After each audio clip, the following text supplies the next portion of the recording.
আমি একজন দোহা কাতার প্রবাসী। আমি গত শনিবার বাংলাদেশে আসি।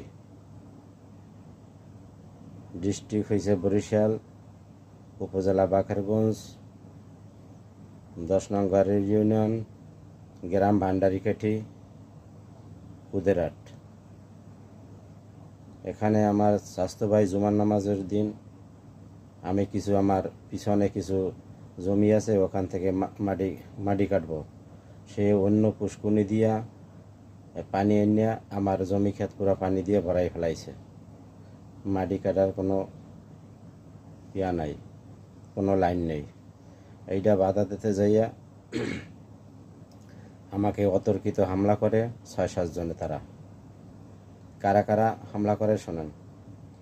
কালাম আমার স্বাস্থ্য ভাই, তার মা কালাবানু, তারপর তার ওয়াইফ হয়েছে লাভলি, তার শালি নুপুর, আর তারপর হয়েছে যে আপনার তার ছেলে হয়েছে যে ইমন, ভিডিও ফুটেজে সব আছে।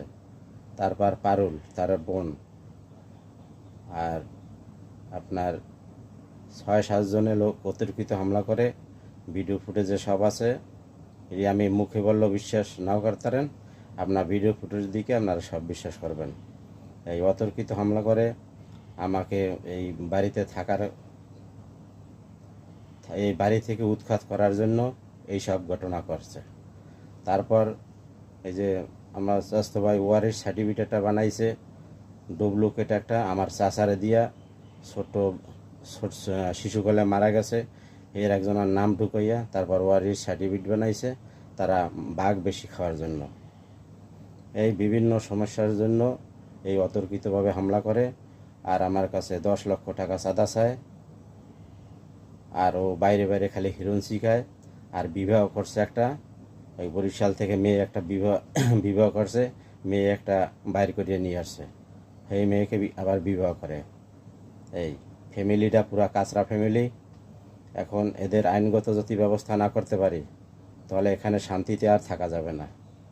আমি ডক্টর নবীল বিজয় নূর স্যারকে বলবো, 24 ঘন্টার ভিতরে আপনারা এখনও বসে রয়েছেন, আপনার ফেসবুকে সব ঘটনা দেওয়া হয়েছে।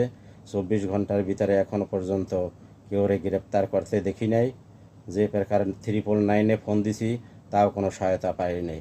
আপনারা সবাই বলেন যে 999-এ ফোন দেন, এ করেন ও করেন, কারো কোনো সহায়তা পাই নাই।